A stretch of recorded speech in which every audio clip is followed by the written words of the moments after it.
बच्चों कैसे आप लोग? बढ़िया। ओके, सो आप लोगों ने लास्ट का मैंने क्वेश्चन आप ट्राई किए क्या?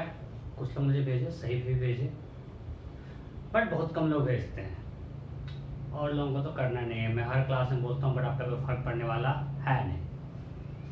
एनीवे, बताता हूँ क्वेश्चन क्या था। We have a cube and there were 12 infinitely long rods kept along each edge of the cube. Cube के हर साइड के along infinitely long rod रखा हुआ था, राइट? कुछ ऐसा। जितने भी साइड्स हैं, यहाँ पे 12 साइड्स हैं, सबके along there are 12 long rods total. मैं फिर गंदा नहीं करना चाह रहा हूँ। तो टोटल 12 long rods क्यूब के हर साइड के along रखे हुए थे। Then question was find electric flux passing through each phase. एक क्वेश्चन था ना, मैं इसको बताऊंगा दो तरीका से, ठीक है? फर्स्ट, अब बताओ, एक्चुअली हम आपको पहले ना बोलते सॉलिड स्टेट आप लोग पढ़े हुए हो बट शायद कुछ लोग नहीं पढ़े हैं, तो मैं एक्सप्लेन कर दूंगा। अब बताओ कि अगर ये एक एज है, इसमें कितना लैम्डा एल होगा, चार्ज ऑन वन रॉड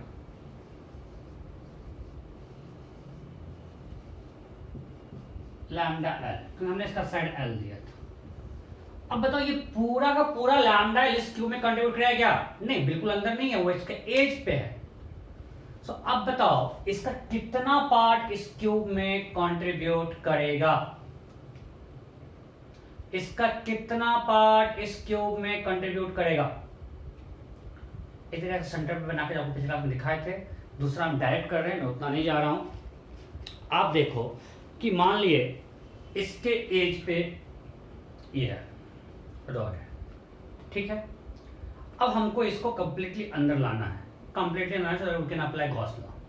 अगर कंप्लीटली अंदर लाएं, सो इस एज को हमको पूरा अंदर लाना है। अगर हमने ऐसा क्यूब रख दिया 4, अगर हम इस तरह से 4 क्यूब्स रख दिया, अब बताओ ये जो एज था ये कंप्लीटली अंदर भी है और सिमेट्रिक भी है, हाँ या नहीं? कोई दिक्कत? सो कौन सा एज था मेरा? एज किस पे था? अरे यार, एज मेरा कहां पे था? ये एज। अब बताओ इस एज को अभी कितना क्यूब शेयर कर रहा है? एक इसका तो था ये चारों शेयर करे। आप लोग इसको पढ़ोगे सॉलिड स्टेट में अच्छे से, तो इसका कंट्रीब्यूशन क्या है? 1/4। अगर आप देखोगे तो अब ये सिमेट्रिक हो गया, राइट? ये एज इसमें भी शेयर हो रहा है, इसमें भी हो रहा है, इसमें भी हो रहा है, इसमें भी हो रहा है।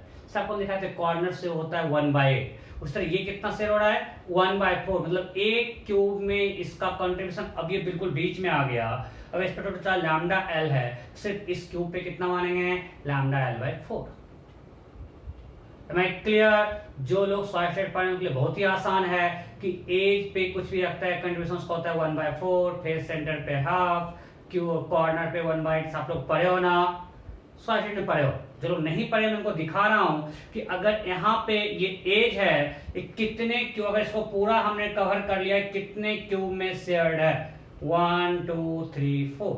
ये 4 क्यूब में कंप्लीटली शेयर्ड हो गया और सिमेट्रिक है। मींस किसी एक क्यूब में कंट्रीब्यूशन कितना होगा इसका? 1/4। दो जगह मैं आपको दिखाऊंगा। तो इसका कंट्रीब्यूशन हो गया 1/4। सो total charge enclosed by 1 cube कितना होगा? मैं आपको दिखाऊंगा लाइव क्लास में। कुछ लोगों ने बहुत अच्छे से ड्राइंग करके दिया है, मैं उसको पीडीएफ आपको शेयर करूंगा लाइव क्लास में, और क्लियर हो जाएगा। कुछ लोगों ने काफी अच्छा, बहुत ही, मैं क्योंकि ड्राइंग बहुत पढ़ी मैं इस पे जाता नहीं हूँ, कुछ लोगों ने बहुत अच्छे से ड्रॉ मुझे बना के भेजा है। Good, thumbs up for that. So total charge enclosed by 1 cube.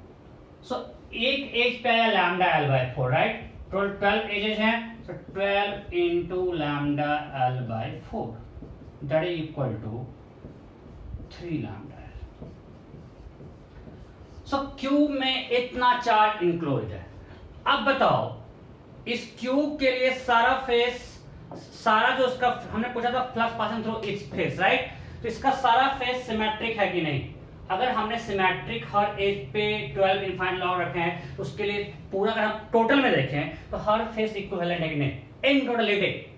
I am not talking about single rod, फिर डिफरेंट होगा, आपको दिखाऊंगा। मैं बात कर रहा हूं पूरे क्यूब के लिए।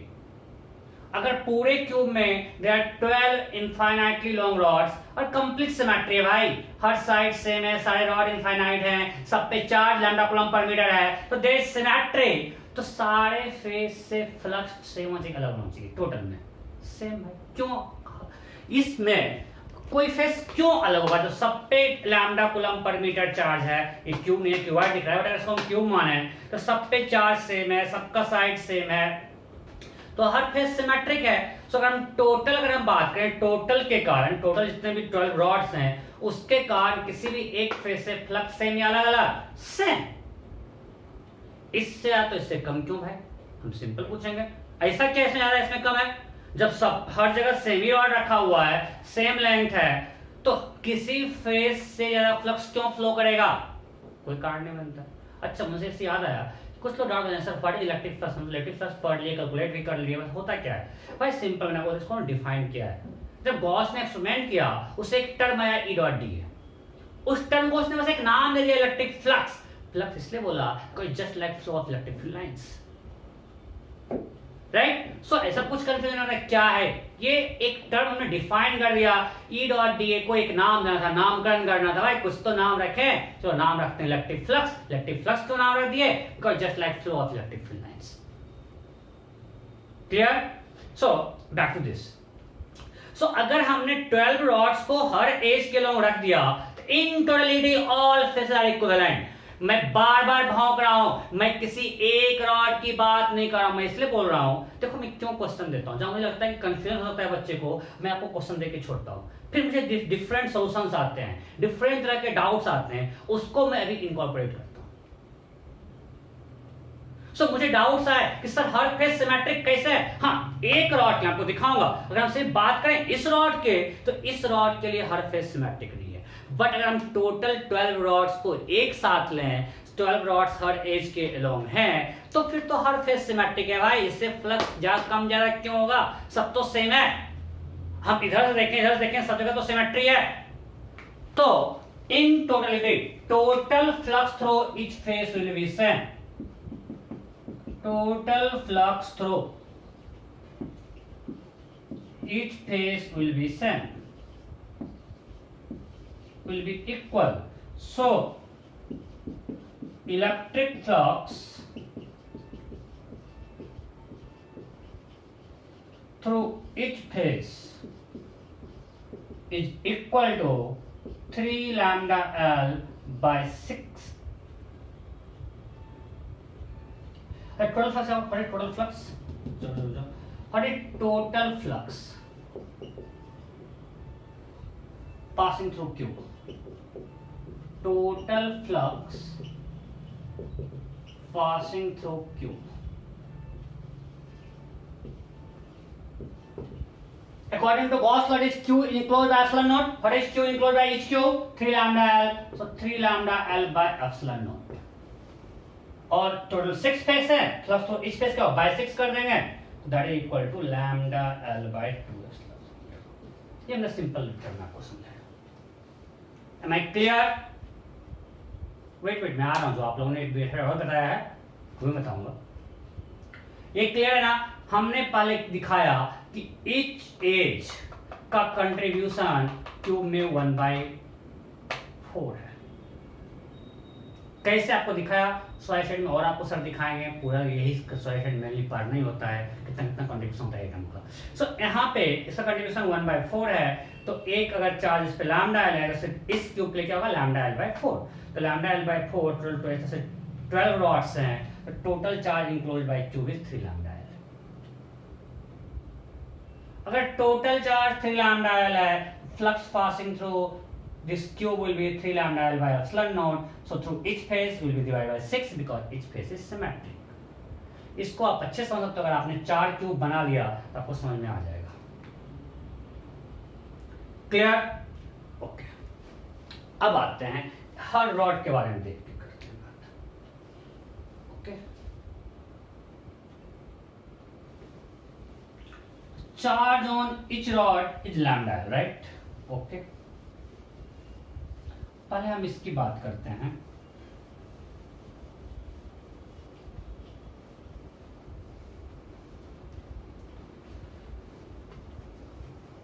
Charge on one rod is this.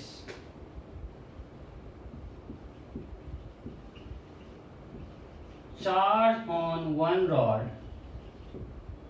inside a cube. एक क्यूब में कितना सा कंट्रीब्यूशन होगा? 1/4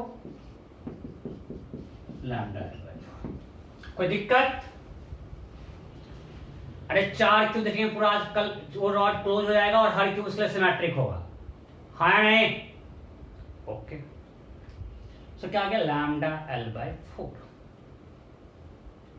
आप समझ पा रहे हो ना? पक्का? अरे ऐसे देख, चल चल चल चल चल चलो ये बताओ, अब मैं और समझा रहा हूँ आपको। सॉइसेट का दिक्कत हो रहा है, अच्छे बताओ, ठीक है? अब टोटल कितने साइड्स हैं? और कंफ्यूज कर देता हूँ। ओके, तो ये अगर इस पे लैम्डा एल है, ये चारों में कंट्रीब्यूट कर रहा है, चारों सिमेट्रिक है, तो एक मिनट कितना होगा? Lambda L/4। अब आप ध्यान देना, अब मैं किसी एक रॉड की बात कर रहा हूँ, इसमें ज्यादा अच्छे समझ में आएगा। किसी एक रॉड की बात कर रहा हूँ, मैं बात कर रहा हूँ इस रॉड की। इस साइड पे जो रॉड है, ये भी तक गंदा है,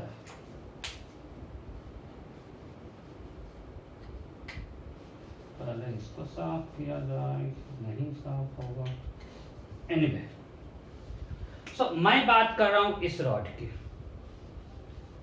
अब बताओ, इस रॉड के कारण इनफाइनाइटली लॉन्ग रॉड है, इसके थ्रू फ्लक्स 0, इसके through flux 0, infinitely long rod है, तो इसके कारण फील्ड इसी प्लेन में होगा, इसके थ्रू फ्लक्स 0, इसके थ्रू फ्लक्स 0। समझ में आ रहा है ना? अरे भाई, ये इनफाइनाइटली लॉन्ग रॉड है, इधर भी होगा फील्ड इस प्लेन में, इसके कारण फील्ड इस प्लेन में 2k λ/r, इसके कारण भी इस प्लेन में, इसके कारण भी इस प्लेन में। तो इस रॉड के कारण फ्लक्स इससे 0, इससे 0, इससे 0, इससे 0। तो बचा कौन कौन फेस? ये फेस और ये फेस। तो इस रॉड के कारण जो मैंने मार्क किया है, उसके कारण सिर्फ फ्लक्स रियल में नॉन जीरो फ्लक्स होगा, सिर्फ इससे और इससे, राइट? इससे और इससे, पक्का? सो एक पे चार्ज है लैम्डा L/4, तो टोटल या flux through cube, flux passing through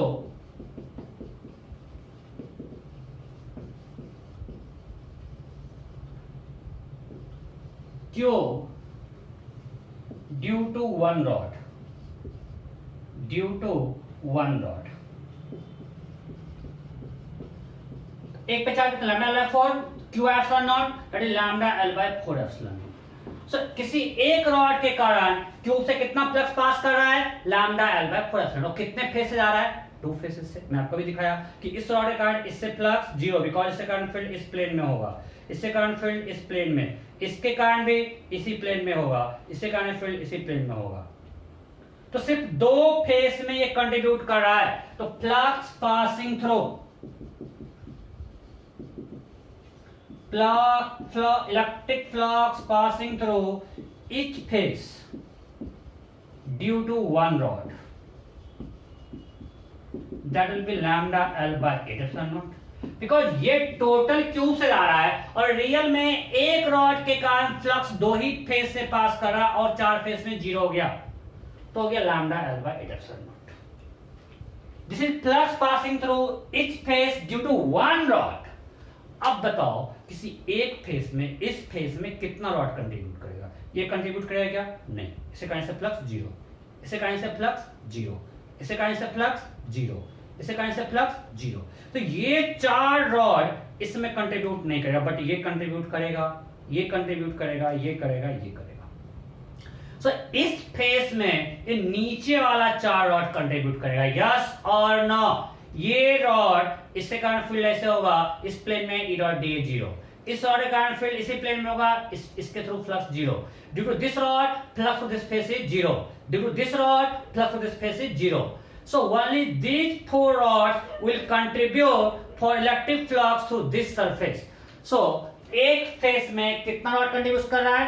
4 rods. And due to one rod is lambda L by epsilon naught.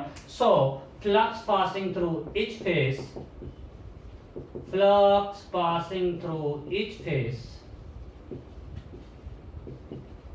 that will be equal to lambda L by 8 epsilon naught into 4. That is lambda L by 2 epsilon naught. Am I clear?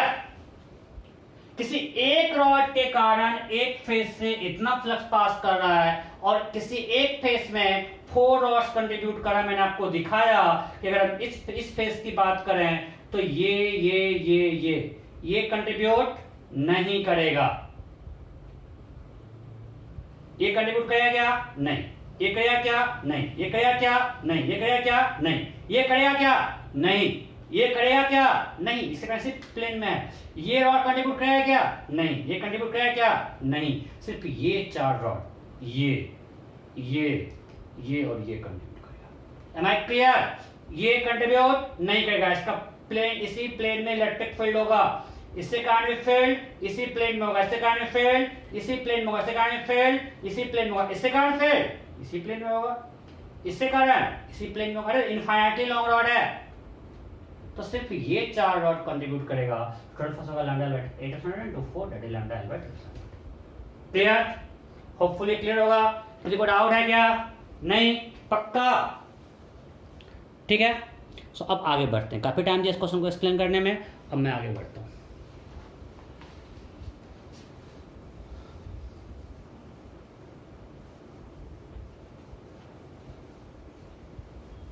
Okay, अब next question है, ये आपको करना है.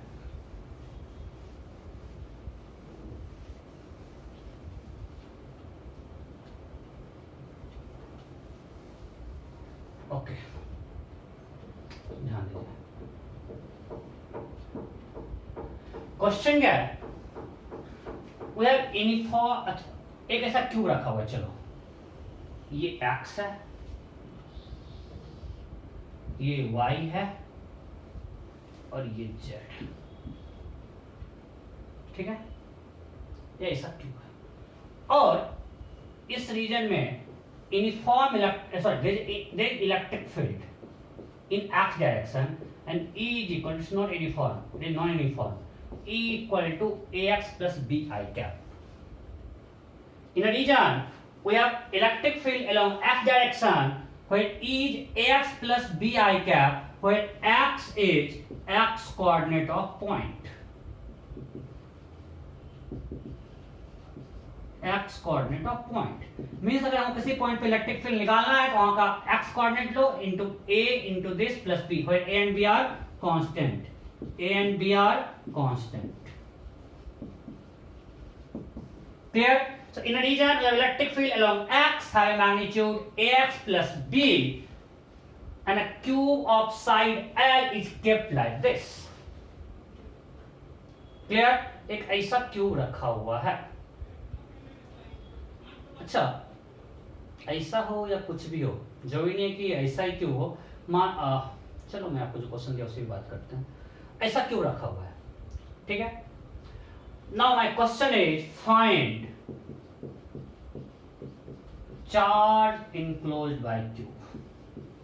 Find charge enclosed bye cube. Option A B L square epsilon naught. Option B A L square epsilon naught. Option C A L cube epsilon naught. Option D A L cube plus B L square epsilon naught. Option E none of these. Nota. Question clear है? A cube is kept like this. हमने एक cube को ऐसे रखा हुआ है और किसी रीजन में ऐसा इलेक्ट्रिक फील्ड है. ठीक है. AX plus B I cap. Then find charge enclosed by cube.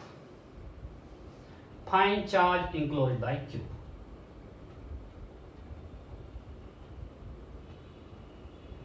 हो गया क्या? ओके अब मैं इसको मैं आपको ये ड्राइंग कर दिया, ऐसे क्वेश्चन दे दिया, मैं इसको जनरल करके दिखाता हूँ। इसका भी आंसर उसमें कोई फर्क पड़ने वाला नहीं है। मैं आपको दिखाता हूँ जनरलाइज करके। ध्यान दीजिए, जब आपको हर जगह मिलता है क्वेश्चन जनरलाइज करके मिलेगा। एग्जाम में कहीं पूछा हुआ है कि ऐसा कुछ है, ये हमारा x है, ये y है, ये z है, और बोल दिया ऐसा कुछ क्यों रखा हुआ है।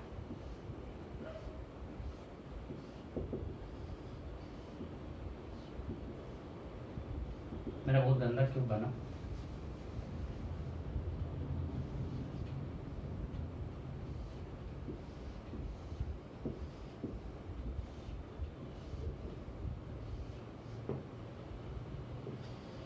मेरा ड्राइंग बहुत पुअर है, मुझे पता है। अरे भाई ठीक है, ऐसा कुछ क्यों रखा हुआ है? इसका साइड L है। अब क्या क्यों क्यों कभी लगता ही नहीं है। मेरा फेवरेट मैं इससे आता हूँ, मानते ही मेरा क्यों है, और ये कुछ ऐसा रखा हुआ है, ठीक है, ऐसे रखा हुआ है। मान लेते हैं कि यहां से जो इस फेस का डिस्टेंस जो है दैट इज समथिंग x। तो ये जो फेस होगा इसका डिस्टेंस क्या होगा? अगर ये इसका x कोऑर्डिनेट x है, इसका x कोऑर्डिनेट होगा x प्लस l। अरे हाँ नहीं, ये ऐसे रखा हुआ है, ठीक है, मेरा अच्छा नहीं है, आप इस पे देखो, इसे समझो, ठीक है, आप मुझसे अच्छा बना सकते हो। ये हमारा x है, ये क्या होगा? x प्लस है, और इलेक्ट्रिक फील्ड किधर है? इधर है। इलेक्ट्रिक फील्ड इधर है, ax plus B.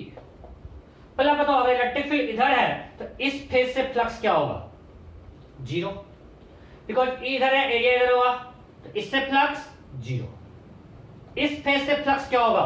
Electric field है x डायरेक्शन में, और एरिया वेक्टर किधर होगा? y में, तो इससे फ्लक्स क्या होगा? जीरो। इस फेज से फ्लक्स क्या होगा? पीछे वाले फेज से, सो इधर भी इलेक्ट्रिक फील्ड है x में, एंड एरिया है outward normal, so flux zero. मैं हर केस बता रहा हूं आपको।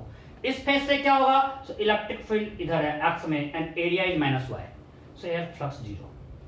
आपको फिर से दिखाता हूं। Bottom phase, electric field along x, area vector minus y, हर पॉइंट पे, चाहे what is the value of e, doesn't matter, eight every point on this phase e and dA are perpendicular, so flux will be zero. At every point on this face, E is along x and dA is along plus k. E and dA are perpendicular, so flux through at this face is zero. At every point on this face, E and dA are perpendicular, so flux will be zero. At every point on this face, E is along x, dA is also x. अब बताओ, इस face के हर point पे E का magnitude same या अलग अलग? इस सारे के लिए, इसके लिए, इसके लिए, इसके लिए, ऐसे हम रखे हैं, इस सारे पॉइंट के लिए x कोऑर्डिनेट सेम या अलग अलग? सेम। अगर ये इसके लिए, इसके सारे पॉइंट के लिए x कोऑर्डिनेट सेम या अलग अलग? सेम। आपको हम पीछे क्वेश्चन देते जीरो, जो आपको ड्रॉ किए, बट मान लें इसका x कोऑर्डिनेट x है, जनरलाइज करते हैं, तो इसका x कोऑर्डिनेट क्या होगा? x plus l। मतलब इस फेस पे हर जगह E का वैल्यू अगर ax प्लस b है, तो यहाँ पे हर जगह E का वैल्यू क्या होगा? a into x plus L plus B. Am I clear? अगर इस फेस के लिए, ये मेरा ओरिजिन है, समझो,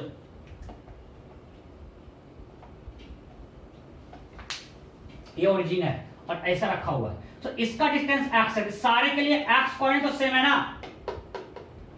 इस सारे के लिए x कोऑर्डिनेट सेम या अलग अलग? Same, right? तो सबके लिए इलेक्ट्रिक फील्ड का मैग्नीट्यूड क्या होगा? ax प्लस बी, और यहाँ पे इलेक्ट्रिक फील्ड का मैग्नीट्यूड क्या होगा? a इंटू, क्योंकि यहां से l हम x में मूव कर चुके हैं, a into x plus L plus B.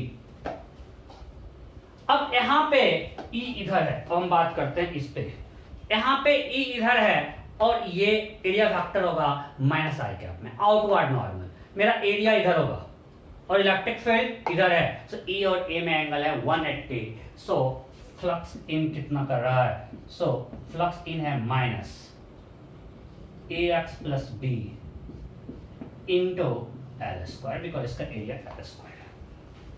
हर जगह E का मैग्नीट्यूड सेम है, यहाँ पे E वेरिएबल नहीं है, E का मैग्नीट्यूड सेम है, डायरेक्शन इज सेम है, you can directly apply E dot A, E is in plus x, area is minus x, so it has become negative, और E का मैग्नीट्यूड है ax plus b, और हर जगह x का value same है।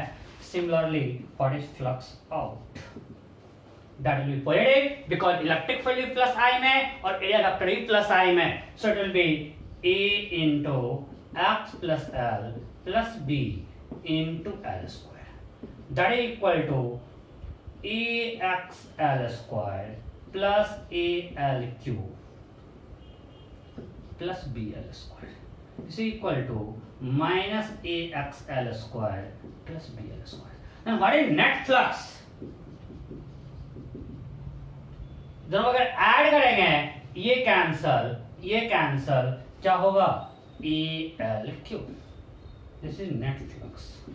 Now according to Gauss law, if you see the flux passing, net flux passing through cube, so according to Gauss law, net flux equal to Q enclosed by epsilon naught. So net flux we got AL cube. This is equal to Q enclosed by cube epsilon naught. So charge enclosed by cube is AL cube epsilon naught. Am I clear? Simple question था, आपको confuse नहीं होना है। इस phase से इस phase से इस फेज से और इस फेज से फ्लक्स जीरो है, बिकॉज इलेक्ट्रिक फील्ड किधर है? आई में। इलेक्ट्रिक फील्ड है आई में, एंड एरिया वेक्टर परपेंडिकुलर है इलेक्ट्रिक फील्ड के। यहाँ पे इलेक्ट्रिक फील्ड, यहाँ पे एरिया वेक्टर जे में है, यहाँ वेक्टर के में है, यहाँ माइनस के में है, यहाँ माइनस जे में है। इस पे एक और क्वेश्चन देंगे, मुझे असाइनमेंट में देंगे, बट ये होपफुली समझ में आ गया होगा। ठीक है, ओके। सो अभी हमने बेसिक क्वेश्चन किया गॉस लॉ पे। हमने देखा गॉस लॉ को कैसे यूज करके हम फ्लक्स निकाल सकते हैं, चार्ज इनक्लोज निकाल सकते हैं, राइट। फिर हमने क्लास में यूज किया कॉन्सेप्ट ऑफ सॉलिड एंगल, उस पे दो क्वेश्चन अच्छा किए। Now next thing is application of Gauss law. भाई गॉस लॉ क्यों दिए, फायदा क्या हुआ, तो हम लोग किस में रियल में इंटरेस्टेड है? हम रियल में फिजिक्स में किस में इंटरेस्टेड है? Dynamics of motion. कोई चीज मूव कर रहा है, कैसे मूव कर रहा है, क्या बिहेवियर होगा, उसके लिए मुझे चाहिए फोर्स। और in case of electrostatics, force is F equal to Q into E। So our ultimate aim is to find electric field. Once we know electric field, we can find magnitude of force. Force मालूम है, action निकाल के सारा कुछ body का movement हम जान सकते हैं। सो मेरा एम है इलेक्ट्रिक फील्ड निकालने का। उसमें हमने एक यूज किया कूलम्ब्स लॉ, जो अभी तक हम लोग यूज करते आ रहे थे। अब हम लोग गॉस लॉ यूज करके इलेक्ट्रिक फील्ड निकालेंगे for different types of charge. इसी से हम लोग कुछ स्पेशल केस के लिए पढ़ना है हमको सिलेबस में, वो पढ़ेंगे हम लोग। ठीक है, so next is application of Gauss law. Next question मेरा सीक्वेंस थोड़ा अलग होगा, सो परेशान नहीं होना। एट द एंड मैं सब कुछ कंप्लीट कर दूंगा। मैं पूरे इस फेज को इस वक्त भी पढ़ाता हूँ।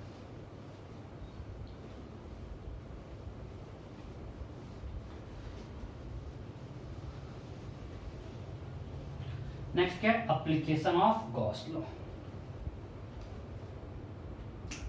Application of Gauss law.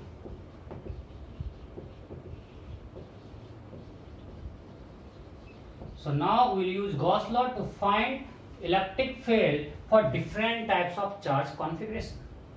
तो कैसे यूज करेंगे? तो सबसे पहले आपको दिखाते हैं स्टेप्स।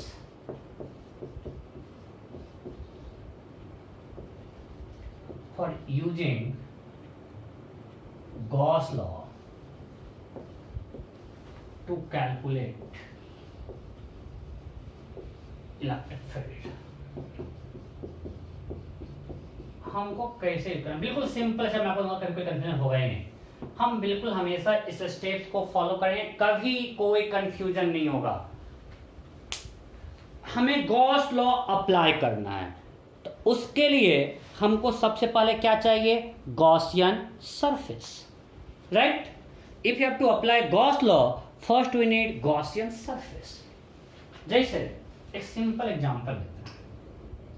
हमें पॉइंट चार्ज क्यू दिया हुआ है, इससे कारण इस पॉइंट ए पे इलेक्ट्रिक फील्ड निकालना है। अब हमको जब पॉइंट ए पे इलेक्ट्रिक फील्ड निकालना है, तो हमारे इक्वेशन में पॉइंट ए का इलेक्ट्रिक फील्ड आना चाहिए ना। अरे जो अननोन है, अगर वो इक्वेशन में आया ही नहीं, तो सॉल्व करेंगे तो कुछ फायदा होगा क्या? हमको निकालना ए पे इलेक्ट्रिक फील्ड और हम ऐसा बना दिए गॉसियन सरफेस,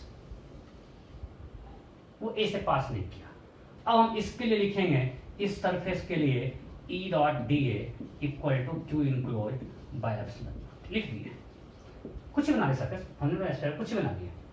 अब इस इक्वेशन में ये ई कहां पे आएगा? इस सरफेस के हर पॉइंट पे। इक्वेशन में ई क्या है? इस गॉसियन सरफेस के हर पॉइंट पे नेट इलेक्ट्रिक फील्ड है, ये आपको हम बता चुके हैं। ई डॉट डी में ये हर पॉइंट पे ई का वैल्यू है, हाँ या नहीं? कहा? गॉसियन सरफेस पे। तो इसमें कहीं भी इलेक्ट्रिक फील्ड एट पॉइंट ए आया क्या? इस सरफेस पे तो ए है ही नहीं, तो हम कितना भी इसको सॉल्व कर लें, हमको electric field due to electric field at point A निकल पाएगा क्या? इसको सॉल्व करने से नहीं निकल पाएगा। मेरा एम है इस पॉइंट पे इलेक्ट्रिक फील्ड निकालना, और हम जो इक्वेशन लिखे उसमें कहीं अननोन इसका इलेक्ट्रिक फील्ड आया ही नहीं भाई, वो तो इस सारे पॉइंट का इलेक्ट्रिक फील्ड आ गया, तो क्या फायदा इसको सॉल्व करने से? इलेक्ट्रिक फील्ड निकलेगा क्या? नहीं।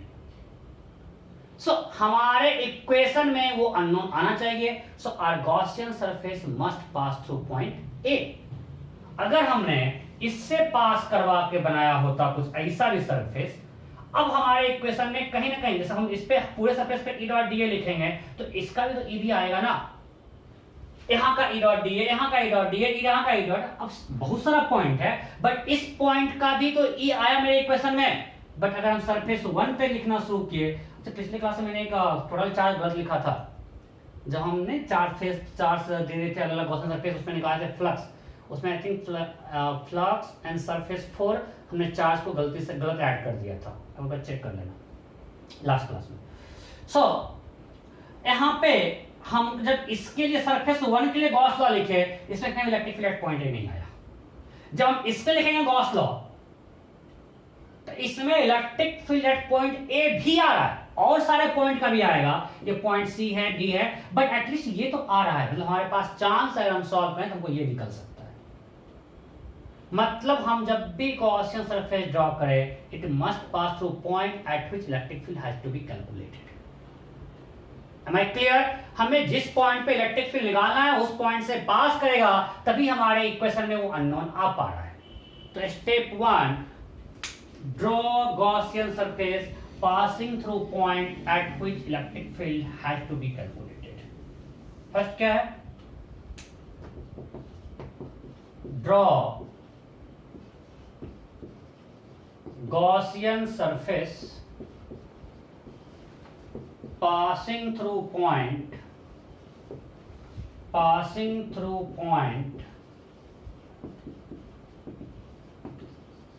at which electric field has to be calculated. At which electric field has to be calculated. जिस पॉइंट पे इलेक्ट्रिक फील्ड निकालना है उस पॉइंट से पास करते गॉसियन पे ड्रॉ करना चाहिए। सेकंड, अब फिर से हम आते हैं बैक टू आवर क्वेश्चन। मान लीजिए हमको यहां निकालना है, अब हमने गॉसियन सरफेस ऐसा निकाल ड्रॉ कर दिया मस्ती में। अब हमको जब इसको सॉल्व करना होगा तो हर पॉइंट पे ई डॉट डी निकालना पड़ेगा, इंटीग्रेशन में पसीना छूट जाएगा मैथ सॉल्व करने में। तो मस्ती अगर हमने गॉसियन सरफेस ड्रॉ करने में मस्ती वाले कुछ भी ड्रॉ कर लिए तो आगे सॉल्व करने में मस्ती आ जाएगा। पहली बात, अगर ये है, ये बिल्कुल सही है कि यहाँ पे इस सरफेस के लिए E dot D equal to this है, ये तो सही है। अब हमको इस ई के निकालने के लिए हमको इसको सॉल्व तो भी करना पड़ेगा भाई, तो हर पॉइंट पे ई का डायरेक्शन लगे, डी लगे, ई का वैल्यू लगे, सॉल्व कर पाएंगे क्या? इसलिए अगर आप गॉसियन सरफेस ड्रॉ करने में मस्ती में आए तो आगे और मस्ती आ जाएगी इसको सॉल्व करने में। तो हमको क्या ध्यान रखना है? We have to draw Gaussian surface. ये हम लोग ये यूज करेंगे ताकि हमारे लिए मैथ आसान हो, क्योंकि हमको ये मैथ सॉल्व करना नहीं आता है। तो हम क्या करेंगे? We have to draw Gaussian surface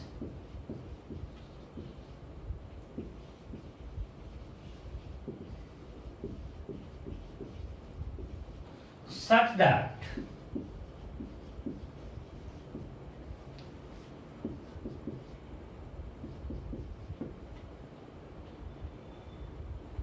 either magnitude of electric field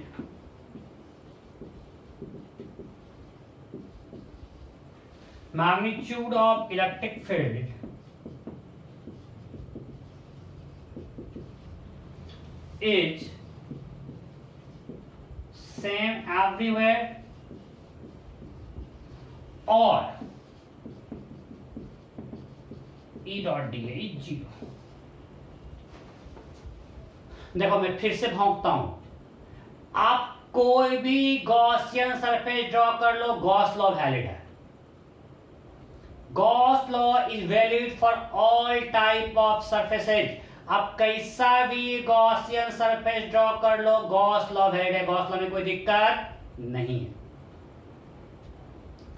but आपको आगे से गॉस लॉ वैलिड कराना है, आपको आगे इलेक्ट्रिक फील्ड निकालना है। तो हमारा एम है कि हम कैसे इलेक्ट्रिक फील्ड कैलकुलेट करें। तो हम ऐसा गॉसियन सरफेस ड्रॉ करें, या तो हर पॉइंट पे ई का वैल्यू सेम हो, मैग्नीट्यूड सेम हो, या ई डॉट डी ए 0 वाले तक हमारे लिए सॉल्व करना आसान हो। अब हम एग्जांपल लेके आते हैं, स्टेप्स लिख लिए। अब लिखिए, फर्स्ट लिखिए electric field due two point charge. इस हम लोग कॉलम फ्लो में पढ़ चुके हैं, उसी को हम फिर से रिपीट करेंगे, यूज करेंगे गॉस लॉ। ठीक है, लिखिए electric field due two point charge. Electric field due two point charge, इसके लिए हम लोग गॉस लॉ को सिर्फ यूज करेंगे सिमेट्रिक केस में, बिकॉज वहां पे मैथ उसके लिए आसान होता है। अनसिमेट्रिक केस में हमारे लिए गॉस लॉ यूज करना, गॉस लॉ वैलिड है बट हमारे लिए मैथ सॉल्व करना टफ है। तो हम लोग जो यूज करते हैं इलेक्ट्रिक फील्ड निकालने, हम लोग इलेक्ट्रिक फील्ड निकालेंगे विल यूज सिमेट्रिक केस, ताकि हमारे लिए मैथ आसान है। बार बार बोलता हूं, Gauss law is valid for both symmetric as well as unsymmetric cases, but we'll use for symmetric cases because mathematics will be easier. We can easily find electric field in case of symmetry. जैसे अगर हमको इस point charge पहले क्या निकाला हमने, electric field due two point charge. Electric field फटाफट इस पार्ट पास कंप्लीट करना है। Electric field due two point charge ये हमें निकालना है using Gauss law. So point A पे निकालना है, हमारे पॉइंट चार्ज क्यों है, हमको एक पॉइंट पे निकालना है। पहले हम ड्रॉ करेंगे गॉसियन सरफेस। तो गॉसियन सरफेस ड्रॉ करना है पॉइंट ए से पास करता हुआ। अब बताओ इसमें कैसा सरफेस ड्रॉ करें कि या तो ई डॉट डी ए 0 हो जाए, हर पॉइंट पे ई का वैल्यू सेम हो, तो सिमेट्रिक होना चाहिए, ई का वैल्यू सेम होगा। तो अगर पॉइंट चार्ज से सिमेट्रिक है क्या होना पड़ेगा, स्फीयर। अगर हमने स्फीयर ड्रॉ कर लिया, ये मेरा गॉसियन सरफेस है। अब अगर इससे r डिस्टेंस पे ये है, तो सिमेट्री से हर पॉइंट इसका r डिस्टेंस पे है, तो e का मैग्नीट्यूड क्या होगा, सेम होगा। Am I clear? अगर हमको ये पॉइंट चार्ज q दिया हुआ है, इससे r डिस्टेंस पे पॉइंट a पे इलेक्ट्रिक फील्ड निकालना है, अगर हम इसके गॉसियन सरफेस अगर स्फीयर बना लें, if our Gaussian surface is spherical, so from symmetry we can say that each point are at equal distance, so magnitude electric field should be same. Her point symmetric. अगर यहाँ ज्यादा यहाँ कम क्यों भाई, जब सबका डिस्टेंस हमें हर पॉइंट, इसके लिए ये और ये पॉइंट में कोई अंतर नहीं है, राइट। तो सिमेट्री से हर पॉइंट पे ई का वैल्यू सेम है। तो हमने गॉसियन सरफेस ड्रॉ कर, पहला स्टेप क्या किया, इससे पास कर गॉसियन सरफेस ड्रॉ किया such that at every point E is same, magnitude is same. Now will write Gauss law. Gauss law क्या है, E dot D A is equal to Q include by epsilon. हमने Gauss law लिख दिया। Step 3 था। Step 1 क्या रहा है, we have to find Gaussian surface passing through that point. और स्टेप 2 में लिखा कैसा गॉसियन सरफेस होना चाहिए, it should be like either electric field at every point is same, magnitude of electric field, or E dot d a is 0. Step 3 right Gauss law मैं लिख दिया। अब बताओ इलेक्ट्रिक फील्ड से इसका इलेक्ट्रिक फील्ड लाइन ऐसा होता है, डीए भी आउटवर्ड नॉर्मल है, तो हर पॉइंट पे ई एंड डीए में एंगल कितना है, हर पॉइंट पे ई भी इधर है डीए भी इधर है, एंगल कितना है 0 degree. So we can write, ये मतलब है close surface E into dA into cos 0 is equal to Q include, that is Q by epsilon. So अब ये हो गया E dA। अब बताओ अगर ये यहां से E को बाहर सकते हैं क्या, नहीं, बिकॉज यहाँ E इलेक्ट्रिक फील्ड वेक्टर था और हर पॉइंट पे डायरेक्शन वेक्टर का सेम नहीं है। यहाँ इलेक्ट्रिक फील्ड इधर है, यहाँ इलेक्ट्रिक फील्ड इधर है। सो ई वेक्टर यूनिफॉर्म है बट ई का मैग्नीट्यूड यूनिफॉर्म है, तो हमने ई के मैग्नीट्यूड को डायरेक्शन से बाहर ले लिया, dA equal to q by f, right. अब बताओ dA का मतलब पूरे का सरफेस एरिया कितना होगा, 4 pi r square. So E into 4 pi r square equal to q by epsilon naught. So E equal to q by, ये सब बोर्ड में पूछता है, इंपॉर्टेंट है, it can be written as dq by r square. ये तो आया था कूलम्ब्स लॉ में, राइट। कोई डाउट? सर आपने सिमेट्री यूज किया और गॉस लॉ यूज किया।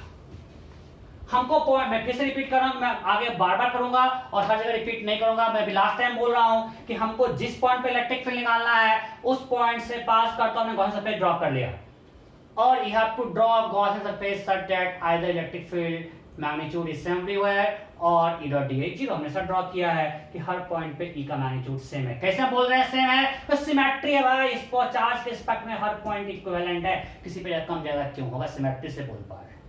सो हम और हर पॉइंट पे जब हमने ऐसा ड्रॉ किया, फिर गॉस लॉ लिखा और हम इसको सॉल्व करना शुरू किए। हम देख रहे हैं हर पॉइंट पे ई और डी के बीच एंगल 0 डिग्री है, तो हमने लिख दिया a dot b mod a mod b cos theta, cos 0 1 बचा e dA।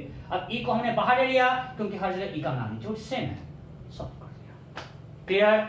कोई डाउट नहीं? पक्का? ओके। अब मुझे एक डाउट है, मुझे क्या डाउट है, आप लोगों को डाउट होता नहीं है लेकिन मुझे बहुत डाउट होते रहता है। मेरा डाउट ये है, now 2 point charges q1 and q2 and you have to find electric field at this point P। हमने इस पॉइंट से पास करता हुआ एक q2 को सेंटर मानता हुआ इस पर ड्रॉ कर दिया।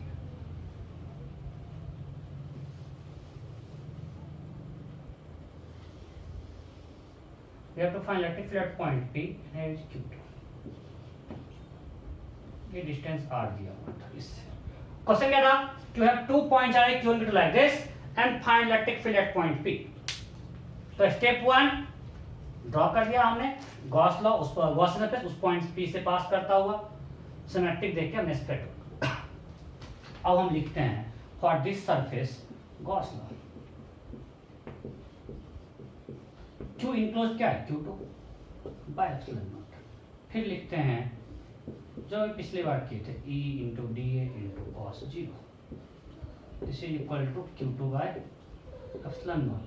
फिर लिखेंगे E D A equal to q2 by epsilon naught. फिर लिखेंगे E into 4 pi r square equal to q2 by epsilon naught, E equal to q2 by 4 pi epsilon naught r square.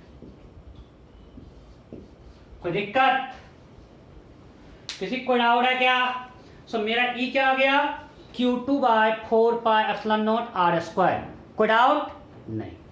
अरे गधे, मतलब दूसरा चार्ज आने से यहाँ पे इलेक्ट्रिक फील्ड चेंज नहीं करेगा क्या? क्या बोलो, कोई गलती नहीं है। अगर 2 चार्ज रख दे इस पॉइंट पे इलेक्ट्रिक फील्ड सिर्फ ए हो गया, इसका कोई इफेक्ट नहीं आएगा। फिर कहां गलती की? मेरा ये स्टेप सही है गलत? ये स्टेप परफेक्टली करेक्ट। हमने क्या लिखा है, गॉस लॉ, और गॉस लॉ ये तो होता है, गॉस लॉ क्या होता है, E dot D equal to q naught. Gauss law तो बिल्कुल सही है भाई, E dot D A. So ये करेक्ट है, इसमें कोई गलती नहीं है। ये तो हमने गॉस लॉ लिखा, इस गॉसियन सरफेस के हर पॉइंट पे E dot D equal to q enclosed by surface by epsilon naught. तो गॉस लॉ तो बिल्कुल करेक्ट है। तो गलती कहां की? गलती यहां की है। मैंने आपको बताया था here E represents net electric field due to all charges present inside and outside। यहां पे E क्या होता है, नेट इलेक्ट्रिक फील्ड। और जब नेट इलेक्ट्रिक फील्ड लिखेंगे तो सिर्फ इसके कारण इलेक्ट्रिक फील्ड लाइन ऐसा होगा, जब इसका और इसका नेट होगा तो इसका भी फील्ड ऐसा होगा, तो बीच में कुछ ऐसा होगा। अब E और DA में एंगल 0 डिग्री है क्या? E नेट और DA में एंगल 0 है क्या? नहीं, सिर्फ इसके कारण फील्ड लाइन यहाँ पे था DA के लॉन्ग, अब इसके कारण भी कुछ फील्ड होगा तो नेट फील्ड कुछ ऐसा होगा। सो अब ई और डीए में एंगल 0 डिग्री नहीं है। अब मेरा ये डी है और ये ई नेट है, समझो ये मेरा है डीए बिकॉज ये रेडियल होगा, इसके कारण फील्ड इधर, इसके कारण फील्ड इधर, तो ई नेट कुछ इधर होगा। सो अब ई और डीए में कुछ एंगल हो गया, फर्स्ट थिंग। सेकेंड थिंग, अब सिर्फ इसके कारण फील्ड नहीं, यहाँ पे हर पॉइंट पे ई नेट है। ई डॉट डीए में E represents net electric field due to all charges. तो हर पॉइंट पे ई का मैग्नीट्यूड सेम होगा नहीं। अगर हम दोनों कंबाइंड लें, अब सिमेट्री नहीं है, इसके लिए हर पॉइंट सिमेट्रिक था भाई, इस दोनों के मिला के हर पॉइंट सिमेट्रिक क्यों है? इसका इससे डिस्टेंस कम है, इसका डिस्टेंस ज्यादा है। सो हर पॉइंट पे ई का मैग्नीट्यूड भी सेम नहीं है, तो इसके आगे सब कुछ गलत है, और ये गलत है, रिजल्ट भी गलत है, नेट इलेक्ट्रिक फील्ड ये नहीं होगा, इसका इफेक्ट भी तो आएगा। क्लियर? डाउट नहीं? सबको ध्यान रखना है। नेक्स्ट लिखिए सेकेंड में, electric field due to infinitely charge rod या long rod, uniformly charge long rod, दोनों सेम थिंग हुआ। Infinitely long rod means electric field due to uniformly charge long rod, means infinitely long मान लेते हैं हम लोग। Electric field due to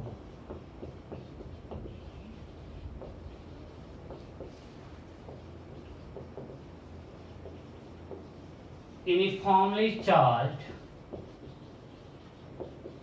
long rod.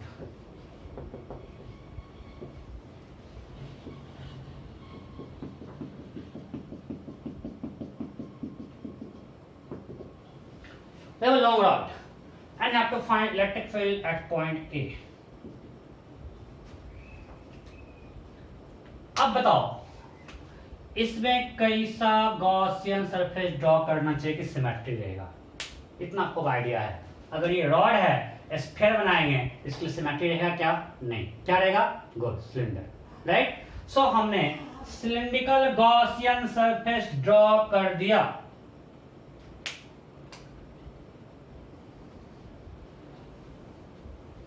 Symmetry रखा, इधर भी आर डिस्टेंस, और मानते हैं इसका लेंथ एल है, हम अपने मन से कुछ लेंथ रख लिया है। हमने एल लेंथ का एक सिलेंडर ड्रॉ किया, उस पॉइंट ए से पास करो, उसका रेडियस कितना हो गया? आर। ये रॉड उसके एक्सिस पर है, सिमेट्री है, इधर भी आर है, ये रेडियस आर है, ये भी क्या होगा? आर। यहां तक कोई डाउट है? नहीं? Okay. So step 1 I have drawn Gaussian surface, now will write Gauss law. तो गॉस लॉ मेरा क्या है? E dot D A over this surface, E dot dA is equal to Q enclosed by epsilon naught. So अगर lambda coulomb पर metre है charge on rod, so what is Q enclosed? सिर्फ यहीं पे charge है और इसका length L है, what is Q enclosed? Lambda into L. So we'll write E dot dA is equal to Q enclosed, that is lambda L divided by epsilon naught. Am I clear?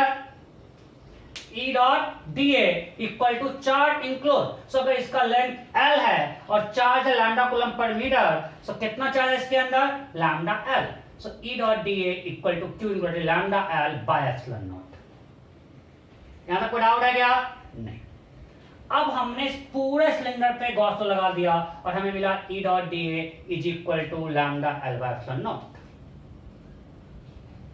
अब हमें mainly निकालना इस point पे ई का value. अब बताओ symmetry से electric field line कैसा? Radially outward, right. सो यहाँ पे हर जगह इलेक्ट्रिक फील्ड लाइन कैसा होगा? सरफेस पे, हम इस सरफेस पे लगा रहे हैं, यहाँ फील्ड लाइन ऐसा, सिमेट्री से हम बोल पा रहे हैं।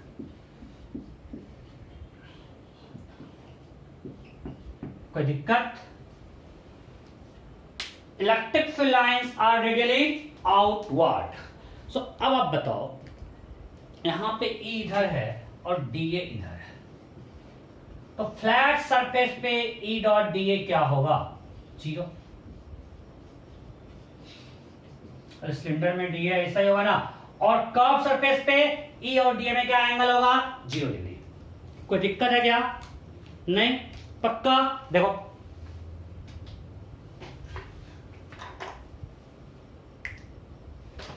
यहां पे हमने एक रॉड रखा है।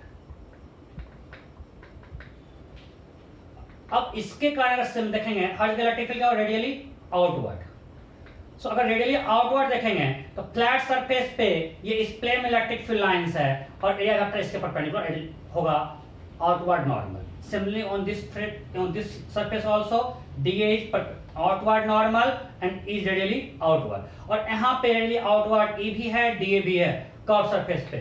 So on curved surface angle between E and dA is 0 degree।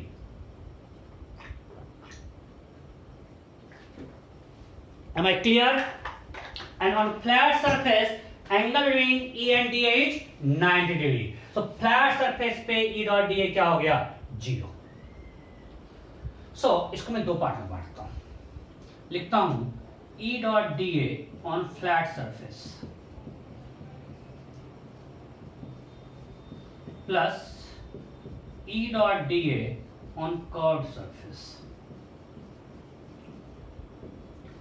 अब ध्यान रखना मैंने यहाँ पे क्लोज का सिंबल नहीं लगाया बिकॉज अब ये सिर्फ हम फ्लैट और कर्व को अलग अलग कर दिए ना, इट्स नॉट क्लोज सरफेस, अलग ओपन सरफेस हो गया, फ्लैट सरफेस अलग क्लोज और कर्व सरफेस अलग। ओके अब फ्लैट सरफेस पे आपको लिखना पड़ेगा बोर्ड में on flat surface E and D are perpendicular. On flat surface मैं नहीं भी लिखूंगा पूरा, आपको अच्छे से लिखना पड़ेगा E is perpendicular to DA, सो E dot DA becomes 0, right. और कर्व सरफेस कितना है 0 डिग्री। तो अब बचा सिर्फ मेरे पास कर्व। सो मेरे पास अब क्या बचा E dot D A on curve surface, उनको मैं मिटा रहा हूं, ये जो हेडिंग था।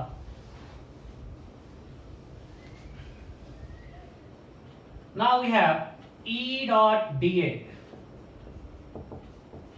अगर मैं गलती से कहीं दे भी दूं कंप्लीट क्लोज सिंबल और नहीं होगा, मेरी आदत होती है मैं बार बार डाल देता हूं यहाँ पे क्लोज का।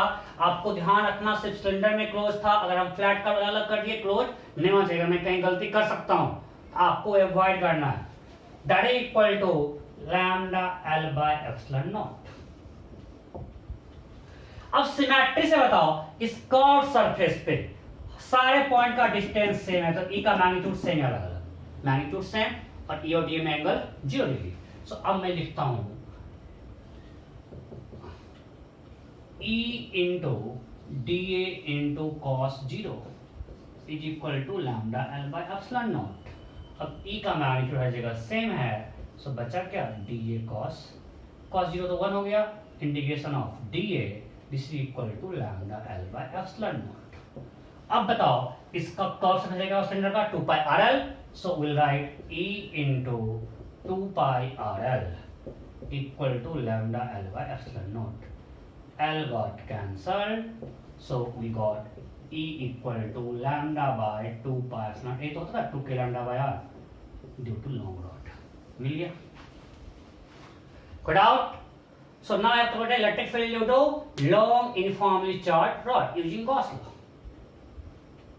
लॉन्ग के लिए कितना आसान निकल गया, अगर ये होता फाइनाइट लेंथ का रॉड ये बिल्कुल सही होता, ये भी सही होता, बट इसके आगे अब E उसका ऐसा होता क्या नहीं। अगर ये पूरा फाइनाइट और मैं अब इसको मिटा रहा हूं, वो पार्ट कंप्लीट होगा, मैं नया क्वेश्चन दे रहा हूं। अगर ये फाइनाइट होता तो यहां पे ये ऐसा होता क्या नहीं, आपको याद होगा उसमें 2 आया था। अब ये सिमेट्री नहीं रहा भाई, अब कोई सिमेट्री नहीं है यहाँ पे, इसके कारण ये मतलब कुछ ऐसा आएगा, E याद है कुछ E परपेंडिकुलर E पैरेलल कुछ E नेट ऐसा होगा। सो फ्लैट सरफेस पे अब E का मैग्नीट्यूड भी सेम नहीं है हर जगह, और हर जगह डायरेक्शन भी रेडियली आउटवर्ड नहीं है। तो अब हम गॉस लॉ अगर यूज करें इस फाइनाइट रॉड के लिए पसीना छूट जाएगा, इसलिए हम इसको नहीं यूज करते हैं। नहीं हमको हम उतना मैथ्स कॉम्पिटेंट नहीं है मैथ्स यूज करने के लिए, मैथ्स सॉल्व करने के लिए। तो हमको क्या करना है, ड्यू टू लॉन्ग रॉड जहां सिमेट्री है E निकल गया आसानी से lambda by 2 pi epsilon that is 2k lambda by R। Good out. Think next. तो ये दो तो हम लोग पढ़े हुए थे कूलम्ब्स लॉ में भी। अब आते हैं electric field due to uniformly charged hollow cylinder, ये सब हम लोग कूलम्ब्स लॉ में नहीं पढ़े थे। अब कुछ गॉस लॉ से नया कैलकुलेट करेंगे। Electric field due to uniformly charge hollow cylinder, ठीक है, electric field due to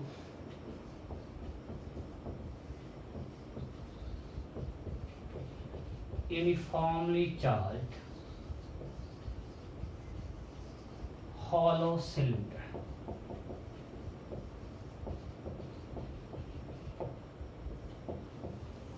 okay, अब ध्यान दो, हमारे पास एक हॉलो सिलेंडर है, sorry long hollow cylinder, cement there should be symmetry, long hollow cylinder, it's long, infinitely long, ठीक है, इसका कुछ लेंथ लॉन्ग है, इसका रेडियस मान लेते हैं कुछ कैपिटल या ए है, रेडियस इसका ए है, कंफ्यूजन नहीं होगा आर आर में, ये इसका एक्सिस है। अब हमें इलेक्ट्रिक फील्ड निकालना है, point capital A B C, A कोई भी इनसाइड पॉइंट है, बी सरफेस का पॉइंट है और सी आउटसाइड पॉइंट है, ठीक है। सो हम पॉइंट निकालते हैं for point line inside the cylinder, for point A means R is less than A, कोई दिक्कत, अंदर किसी पॉइंट का हमने जनरल है, अंदर कोई पॉइंट है तो गॉस लॉ यूज करेंगे, बिल्कुल सिंपल स्टेप्स, मैं बार बार नहीं बोलूंगा, will draw Gaussian surface passing through that point, draw कर लेते हैं, ये हमने ड्रॉ कर लिया, I have drawn Gaussian surface passing through that point, मतलब डिस्टेंस कुछ r था, and that r is less than a. Cylinder long as there is symmetry. Now we'll write Gauss law. E dot dA is equal to Q enclosed by epsilon naught. Right? We'll write E dot dA that is equal to Q enclosed by epsilon naught. So लिखते हैं. सही है जी.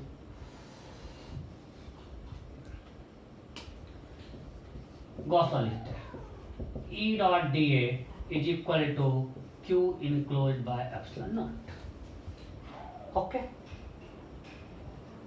अब आप बताओ what is Q enclosed? Charge इसके surface पे मान, अच्छा बताओ सरफेस पे चार्ज होगा, सिलेंडर है, हम क्या बात करें, सिग्मा का या रो का या लैम्डा का? सिग्मा का, तो मानते हैं चार्ज है सिग्मा कूलम पर metre square, because long cylinder है, चार्ज कहां पे है? सरफेस पे, हम बात करेंगे sigma, it is sigma coulomb पर मीटर स्क्वायर. तो चार्ज यहां पे कोई चार्ज आया क्या? इस पे कोई चार्ज आया क्या? नहीं. पक्का? ओके. सो चार्ज यहां पे इस गॉसियन सरफेस के अंदर क्या है? Q enclose. अब कंफ्यूज मत करना, ये मेरा गॉसियन सरफेस है, ये हमने गॉसियन सरफेस ड्रॉ किया. अब इस सरफेस के अंदर कोई चार्ज है क्या? नहीं है. जब इस सरफेस के लिए गॉस लॉ लिख रहे हैं, इसके अंदर Q इनक्लोज क्या है? 0. सो ये 0 है. ओके. नाउ अगेन, अगर कुछ E होता तो रेडियली आउटवर्ड होता, तो यहाँ पे फ्लैट सरफेस पे E डॉट डी 0 होता, कर्व पे E का वैल्यू जो भी हम लोग सब कुछ कर सकते हैं. अगर E होता तो हम फिर से लिख देते हैं E dot D on flat, बिल्कुल सेम स्टेप, एकदम कंप्लीट, कुछ नया नहीं कर रहे हैं. मैं फटाफट करता हूं. E dot D on curve is equal to 0, ये 0 बिकॉज मैं सब कुछ लिख नहीं रहा हूं, E इक्वल टू डी. अब यहाँ पे E और DA के बीच एंगल 0 डिग्री होता, सो हम लिखते हैं E dot DA on curve is 0. Why? Because Q enclosed is 0. Now from symmetry E will be readily outward, अगर है कुछ तो एंगल 0 डिग्री होगा, so we'll write E into, मैं सारे स्टेप्स खा गया, 2 पाई, और मान लेते हैं कुछ लेंथ L है. L length of Gaussian surface, cylinder तो इनफाइनाइटली लॉन्ग है. हम जो गॉसियन सरफेस ड्रॉ किए, मेरा ओरिजिनल सिलेंडर ये है जहां प्लस प्लस प्लस लिखा हुआ है, ये हमारा एक गॉसियन सरफेस है, ये कुछ दिया हुआ सिलेंडर नहीं है. हमको पॉइंट ए पे इलेक्ट्रिक फील्ड निकालना था, तो हमने पॉइंट ए से पास करता हुआ गॉसियन सरफेस ड्रॉ किया, जो एक सिलेंडर गॉसियन सरफेस है, इसका रेडियस स्मॉल r है और लेंथ L है, that is equal to 0. So E equal to 0 means electric field at every point inside a cylinder is 0. कोई डाउट है? पक्का? आप कंफ्यूज मत करना, हमने सिलेंडर ड्रॉ किया, वो कोई आपको दिया हुआ सिलेंडर नहीं है, वो हमने गॉसियन सरफेस ड्रॉ किया है for our calculation to find electric field at point A. Okay, अब आते हैं बी पे. फॉर पॉइंट बी मैं इसमें मिटा देता हूँ, मैं वाली क्लास मिटाता नहीं हूँ, उसी को एडिट करता हूँ. चलो मिटा देते हैं. For point B means R equal to A, surface पे निकालना है. ठीक है, सो हम क्या करेंगे, बी से पास करता हुआ एक गॉसियन सरफेस ड्रॉ कर लेते हैं. आप कंफ्यूज नहीं करें, मैं थोड़ा बड़ा कर लेता हूँ क्योंकि आप फिर बोलोगे कि कुछ ये है. और मान लेते हैं इस सिलेंडर का कुछ लेंथ है L1. लेंथ क्या है? L1. मैं फिर से बोल रहा हूं, मेरा ओरिजिनल सिलेंडर था इनफाइनाइटली लॉन्ग सिलेंडर. हम सिर्फ इससे पास करता हुआ अपने मन से एक Gaussian surface, imaginary surface draw किए to solve our equation to find electric field at point B. हमने एक सरफेस ड्रॉ किया जिसका लेंथ सिलेंडर का L1 है और रेडियस A है, बिकॉज़ हमको पॉइंट बी पे इलेक्ट्रिक फील्ड निकालना है. सो now will write Gauss law E dot dA is equal to Q enclosed by epsilon naught. Q enclosed by epsilon naught. So अब बताओ, इस गॉसियन सरफेस पे charge कहां पे है? हमने बिल्कुल एकदम बिल्कुल सरफेस पे है ना, मैं समझो कि जस्ट सरफेस को इंक्लोज करता हुआ सरफेस ड्रॉ किया. जस्ट मतलब वो सरफेस जो सरफेस के अंदर है. आर थोड़ा सा ए प्लस है, इसे थोड़ा सा आगे हमने बस उसको इंक्लोज कर लिया है. ठीक है, ओके. सो अब बताओ कितना चार्ज इंक्लोज है. तो इस सरफेस पे जो है कितना है इस पे charge? Sigma into curve surface area. अरे इसी कर्व सरफेस पे चार्ज होगा ना, तो क्यू इंक्लोज क्या होगा? Sigma into 2 pi AL by epsilon naught. Q enclose is sigma into 2 pi RL because charge is sigma coulomb पर मीटर स्क्वायर. और चार्ज देखो, समझो ये मेरा हॉलो सिलेंडर है और चार्ज लॉन्ग मांगते हैं, बहुत बड़ा है. ये बहुत बड़ा सिलेंडर है और हमको इस पे इसके सरफेस पे चार्ज दिया हुआ है. ठीक है, और हमें इलेक्ट्रिक फील्ड निकालना है.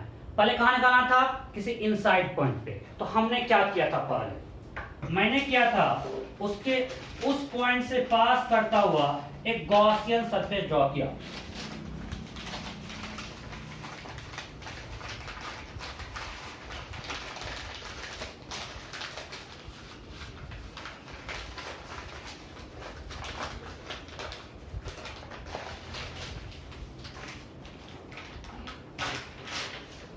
एक मिनट,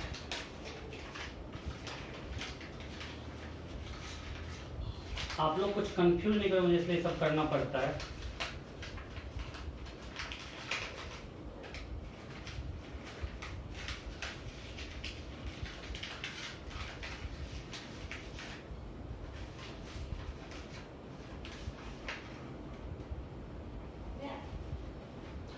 पहले जो मेरा पॉइंट था वो इनसाइड पॉइंट था.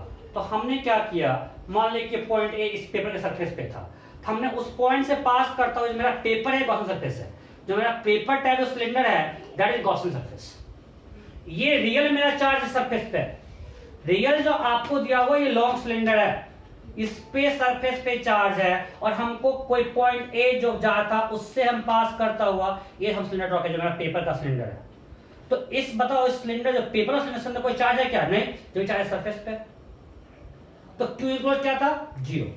अब जो हमको निकालना है, इस पे निकालना है, तो हमने क्या किया, इसको जस्ट इन्वेलप करता हुआ, तो इसके जस्ट बाहर एक गॉसियन सरफेस ड्रॉ किया इस तरफ से. अब मेरा ये गॉसियन सरफेस है, ये जो पेपर है गॉसियन सरफेस है, जस्ट इन्वेलप करता हुआ. तो अब बताओ इस सिलेंडर पे चार्ज क्या है? सिग्मा कूलम पर मीटर स्क्वायर. लॉन्ग सिलेंडर है, ये जो सिलेंडर है ये मेरा लॉन्ग सिलेंडर है और इस पे चार्ज क्या है, सिग्मा कूलम पर मीटर स्क्वायर। तो इस गॉसियन सरफेस के अंदर चार्ज क्या होगा, जो इसके अंदर है, मतलब ये वाला पार्ट जो बॉटल का है, हाँ नहीं, ऊपर नीचे क्या चार्ज है, हमने पूरा बॉटल इंक्लोज कर लिया। चलो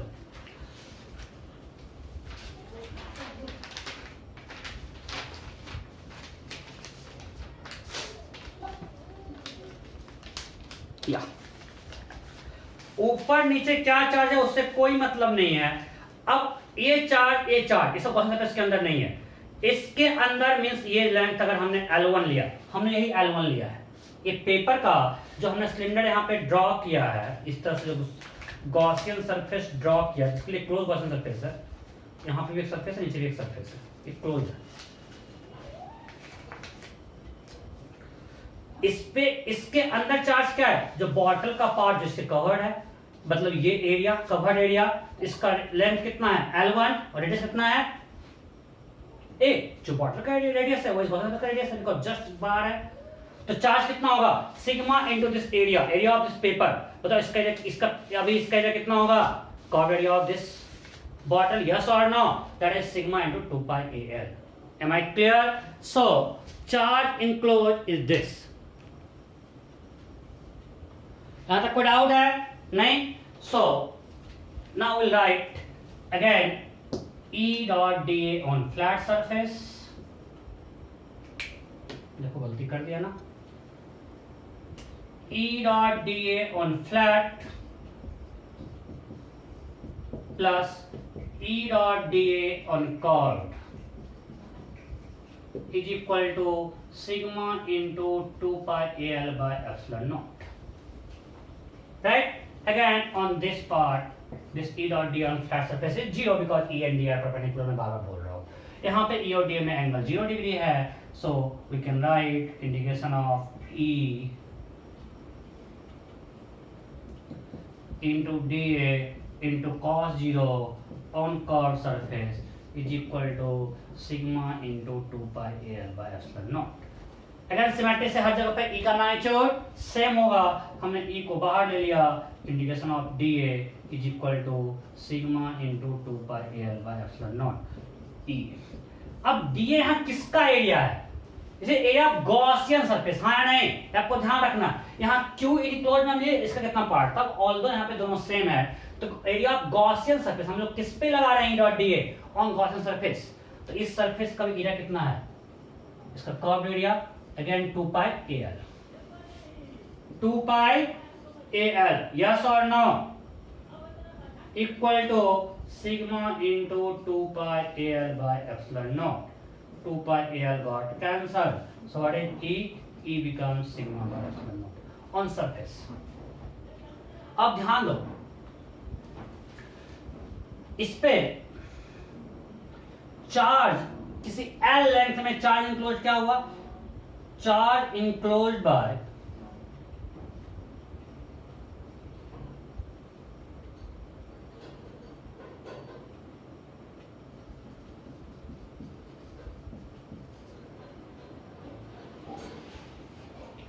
ये charge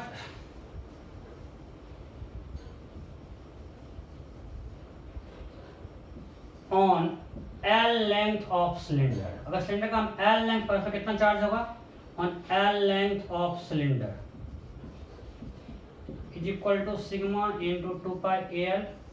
so what is charge per unit length, charge per unit क्या होगा, सिग्मा इनटू 2 पाई A।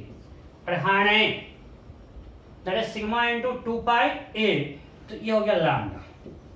अगर हम सिलेंडर की बात करें, इस सिलेंडर के L लेंथ में चार्ज है सिग्मा इनटू 2 पाई L, तो what is charge per unit length, lambda is sigma into 2 pi A। तो सिग्मा क्या हो जाएगा, sigma is equal to lambda by 2 pi A, so it can be written as lambda by 2 pi A epsilon naught. तो same thing आया कि नहीं आया, जो मेरा था lambda by 2 pi epsilon not small R, यहां पे small R equal to A हो गया था।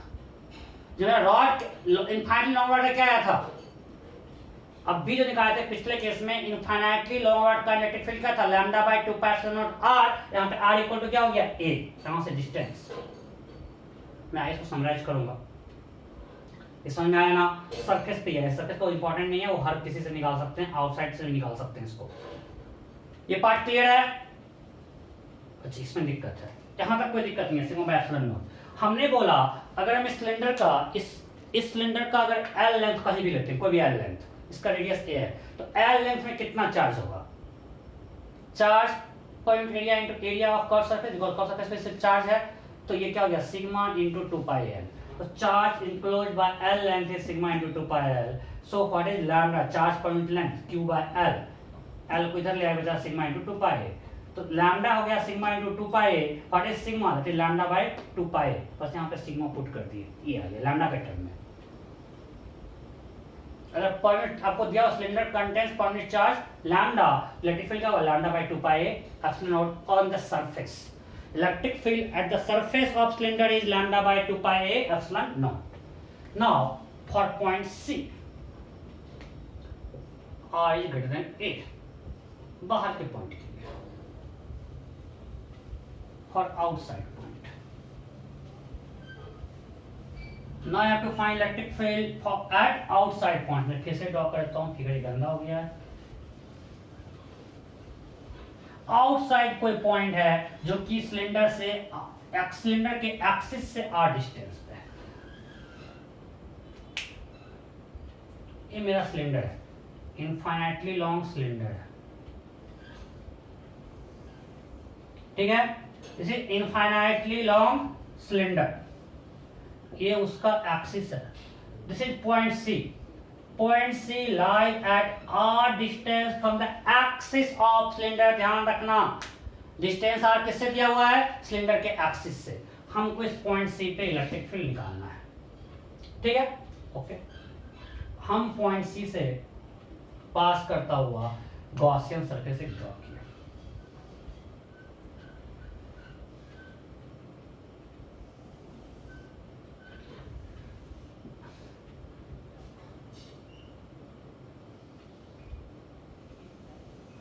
एक सिलेंडर ड्रॉ किया जिसका रेडियस r है। अच्छा है ना, मान लो दोनों डिस्टेंस सेम है, इसका रेडियस क्या है r, लेंथ मान लेते हैं कुछ L2 है, लेट्स से, ठीक है। और सिलेंडर का रेडियस कितना है a, क्वेश्चन में दिया हुआ था। अब हमको पॉइंट सी पे इलेक्ट्रिक फील्ड निकालना है। हम इस गॉसियन सरफेस के लिए अब लिख रहे हैं। मेरा ओरिजिनल सिलेंडर वही है जिसका रेडियस a है, ओरिजिनल सिलेंडर का रेडियस क्या था a। Now I have drawn a Gaussian surface of radius r and length L2, which is passing through point C. Now for this surface we'll write Gauss law. Hopefully मैं आपको confuse नहीं कर रहा हूँ। That is equal to Q enclosed by epsilon naught.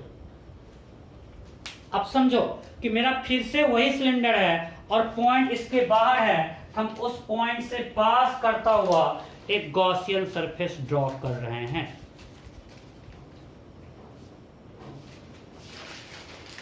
हम उस point से पास करता हुआ, मान लीजिए कोई बाहर का पॉइंट था, कहीं बाहर का पॉइंट है, तो उस बाहर के पॉइंट से पास करता हुआ एक गॉसियन सरफेस ड्रॉ करेंगे।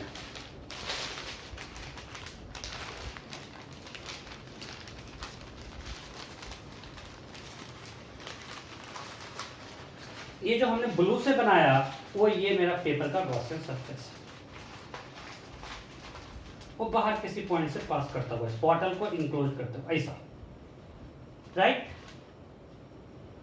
और हम जो ई डॉट डी लिखते हैं किस पर, सिलेंडर पे लिखेंगे, गॉसियन सरफेस पे लिखेंगे। We are writing E dot D for Gaussian surface, means इस सरफेस के हर पॉइंट पे ई और डी है, यस और नो, राइट। तो हम इस सरफेस के हर पॉइंट के लिए इलेक्ट्रिक फील्ड ले रहे हैं और इसके अंदर, इस सरफेस के अंदर चार्ज इंक्लोज लेंगे। सो we have to write E dot dA for this Gaussian surface. Okay? So अब आप बताओ हर पॉइंट पे फ्लैट्स E क्या होगा, रेडियल होगा, so E कुछ ऐसा होगा, ये हमारा E वेक्टर है। E will be radially out, symmetry से हम बोल सकते हैं E will be radially outward। यहाँ पे लोग कंफ्यूज होते हैं कौन सा सिलेंडर है, कहाँ पे किस क्या लगा रहा है। So हम इस गॉसियन सरफेस के लिए लिखें E dot dA, so I am writing ये मेरा कौन सा सरफेस है 1, हम इसके लिए लिख रहे हैं, सिलेंडर के लिए नहीं लिख रहे हैं, बार बार भौंक रहे हैं। E dot dA on flat surface for E dot dA on curved surface is equal to Q enclosed by epsilon naught। ठीक है, यहां तक कोई डाउट नहीं? ओके, अब बताओ इस flat surface E dot dA क्या होगा? 0। Why? Because E and dA are perpendicular, so we'll write E dot dA on curved equal to Q enclosed by epsilon naught. Now at curved surface every point can assume E and dA at angle 0 degree, right? Angle between E and dA is 0 degree and magnitude of E is same, so we can write E, मैं steps खाया हूँ, integration of dA on curved surface is equal to Q enclosed। चलो इस step को लिख देते हैं। So E integration of dA क्या होगा? 2 pi AL या RL किसका है? सिलेंडर का या गॉसियन सरफेस का? गॉसियन सरफेस का, मैं बार बार बोल रहा हूं। तो उसका रेडियस r है, a नहीं है, a तो सिलेंडर का था। सो गॉसियन सरफेस का एरिया क्या है? 2 पाई RL। हमने बार बार मैं भौंक रहा हूं, E dot dA we are writing on Gaussian surface and जो हमने गॉसियन सरफेस ड्रॉ किया है ब्लू कलर से, उसका रेडियस r है, तो उसका कर्व सरफेस एरिया है 2 pi RL equal to Q enclosed by epsilon. अब Q इनक्लोज्ड क्या है? जो इस पे चार्ज है, जो इस सिलेंडर पे चार्ज है वही ना Q इनक्लोज्ड है। इसके बाहर कोई चार्ज है क्या? नहीं। तो इस सिलेंडर का एरिया क्या है? इस पे चार्ज यहाँ plus plus plus plus sigma coulomb पर मीटर स्क्वायर है, तो चार्ज में किसका एरिया लेंगे? गॉसियन सरफेस का या सिलेंडर का?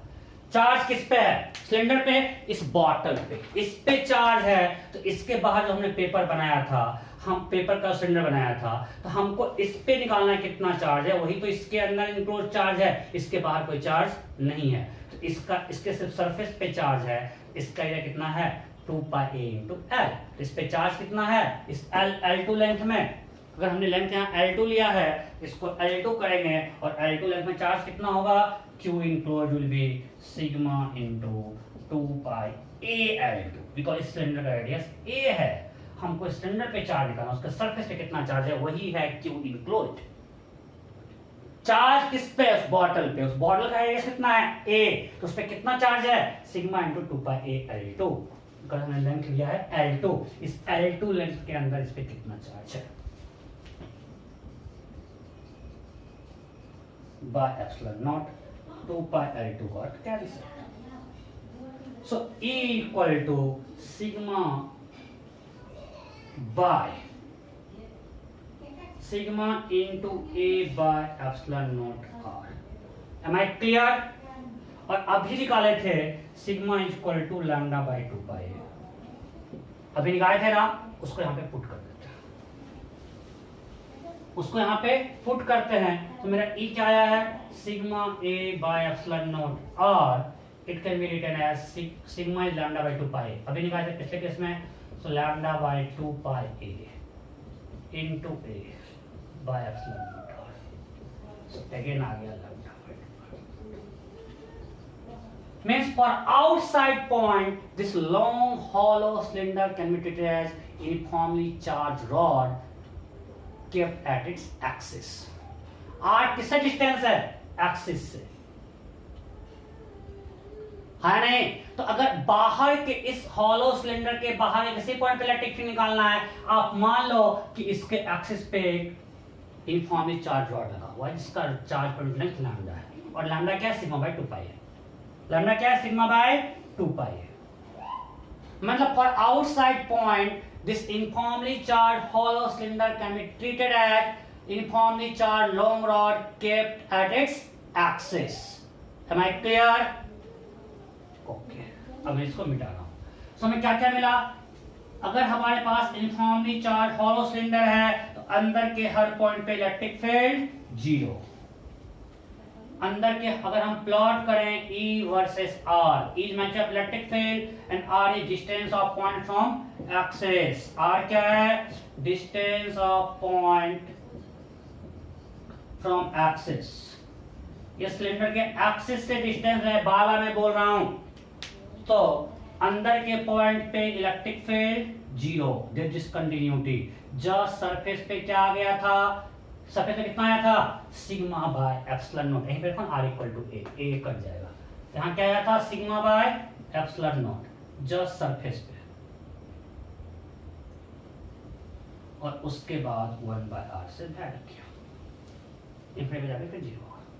क्लियर। यहाँ पे electric field proportional to 1 by R, right. So हम लिख सकते हैं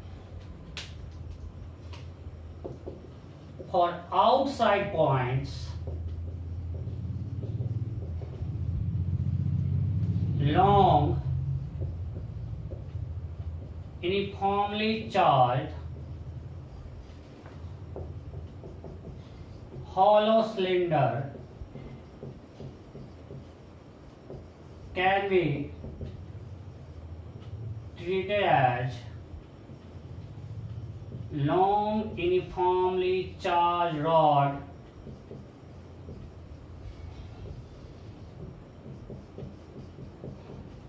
kept at, ये आप लिख लिए होगे, kept at axis of cylinder। अगर हमको किसी भी आउटसाइड पॉइंट पे इलेक्ट्रिक फील्ड निकालना हो तो आप uniformly charge hollow cylindrical rod को समझ सकते हो, that is uniformly charge long rod kept at axis of cylinder. Clear? Okay, next.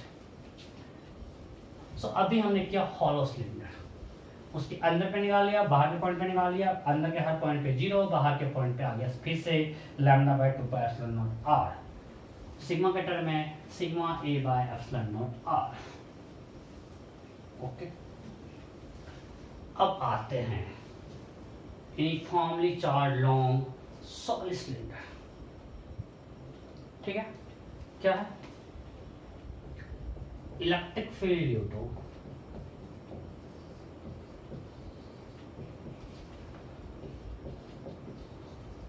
uniformly charged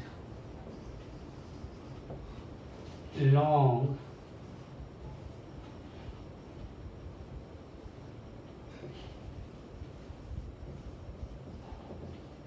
solid cylinder, electric field due to uniformly charged long solid cylinder। ठीक है, okay. सो हमारे पास अब solid cylinder है,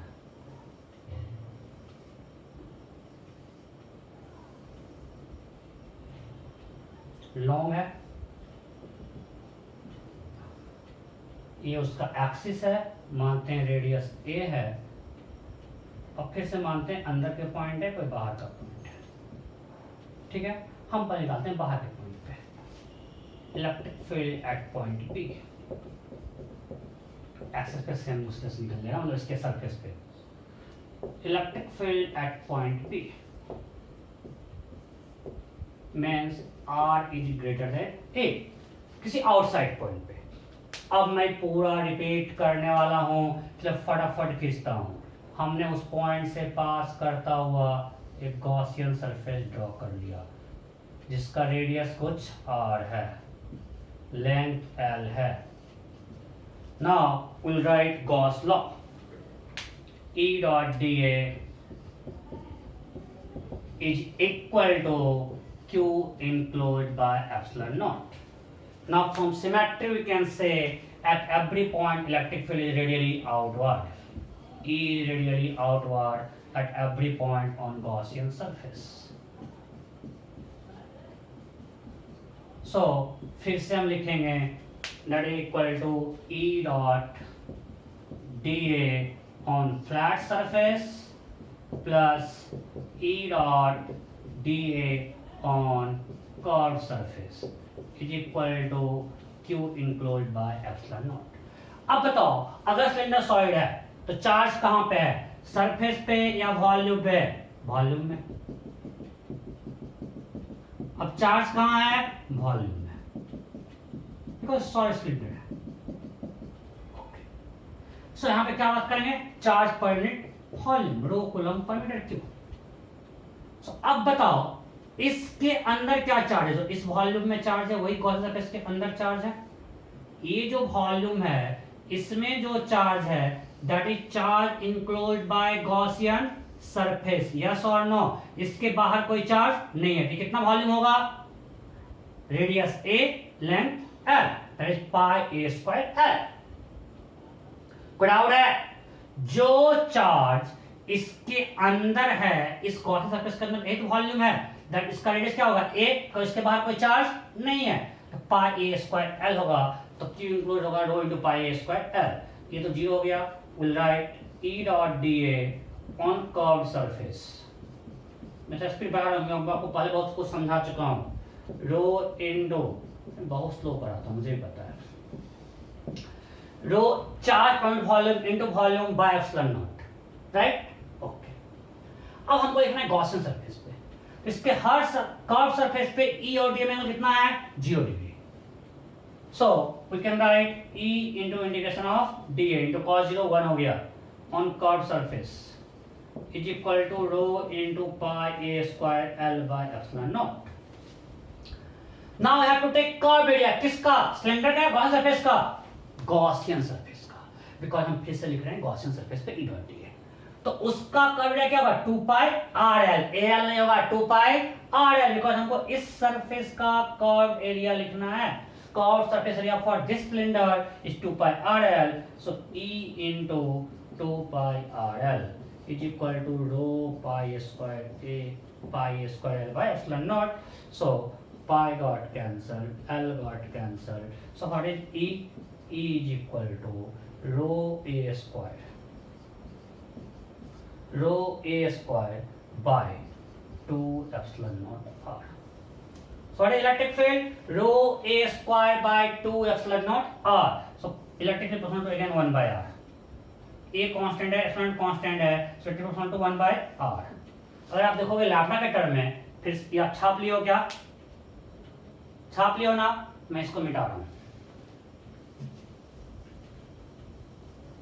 पूरा चल रहा है थ्योरी नहीं, क्वेश्चन हो ही नहीं रहा है, कोई बात नहीं। ये सब बोर्ड में पूछता है।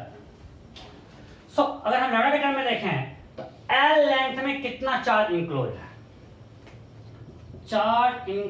Charge content in L length of cylinder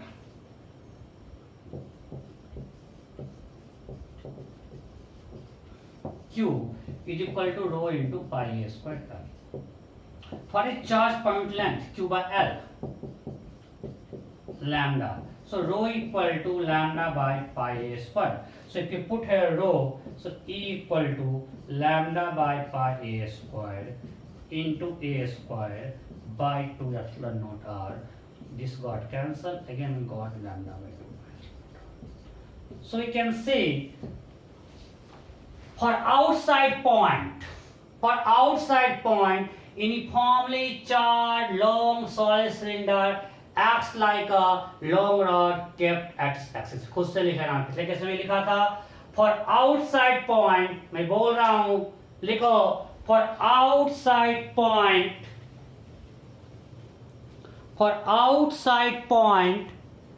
uniformly charged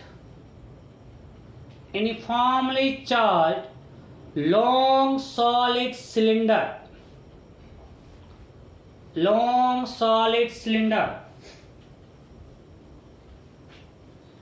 acts like long uniformly charged rod kept at its axis। कोई डाउट नहीं? ओके। अब निकालते हैं किसी इनसाइड पॉइंट ए पे। फिगर नंबर में फिर से बनाता हूं। We have to find electric field at point A, means at inside point।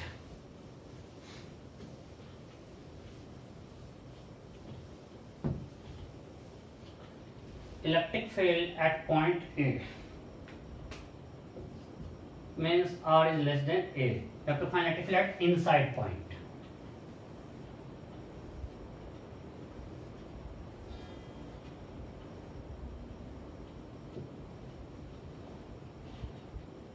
Radius a है, ये इसका एक्सिस है, uniformly charge long solid cylinder है,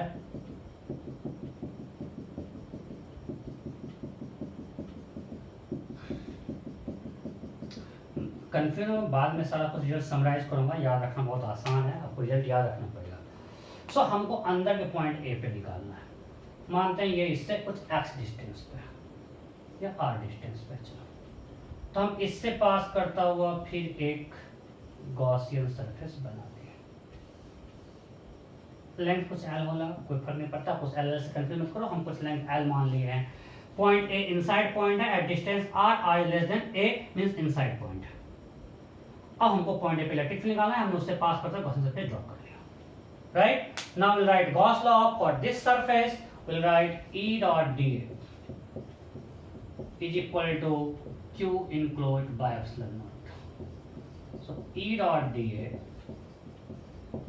अब बताओ इस गॉसियन सरफेस के अंदर कितना चार्ज है, जो सिलेंडर के अंदर है, तो इसका रेडियस r है और length l, what is volume pi r square l। अब इसके हम जब लेते हैं Q इनक्लोज, तो गॉसियन E तो E नेट देगा, E will be E net, electric field will be due to charges enclosed by this surface as well as outside। जो E आएगा वो अंदर जो चार्ज है जो बाहर है सबको मिला के E net देगा, आपको ध्यान रखना है। मैं आपको स्टार्टिंग बोला था इन गॉस लॉ है E represents net electric field to charge represent inside as well as outside. तो यहां पे जो E आएगा वो जो इसके अंदर चार्ज है और जो इसके बाहर चार्ज है उस सबको मिला के नेट इलेक्ट्रिक फील्ड आएगा, राइट। बट अभी हमें जाना है Q इनक्लोज, इसके अंदर कितना चार्ज है, इस सिलेंडर का वॉल्यूम निकाल लेते हैं। वॉल्यूम कितना सिलेंडर का, पाई r स्क्वायर l, रेडियस का r है। हमको इस गॉसियन सरफेस के अंदर चार्ज निकालना है, तो what is volume of this cylinder, जो हमने गॉसियन सरफेस ब्लू से ड्रॉ किया उसका वॉल्यूम क्या है, pi small r square l। तो उसके अंदर कितना चार्ज होगा, rho into pi r square l by, बहुत बार बोला, ठीक है। इसके बाहर के चार्ज को हमको लेना है, ई नेट में दोनों आएगा, electric field to charge inside as well as outside, but Gauss law में क्यू कौन सा लेते हैं, सिर्फ enclosed by this surface, that is rho into pi r square l by rho into pi r square, that is Q enclosed, right. So now will write E dot dA on flat surface plus E dot dA on curved surface, that is equal to rho pi r square l by epsilon naught। कोई दिक्कत, lecture happy मैं नहीं कर रहा हूँ, lecture तो बहुत easy रख रहा हूँ, कोई आज न्यूमेरिकल करवा नहीं रहा हूँ,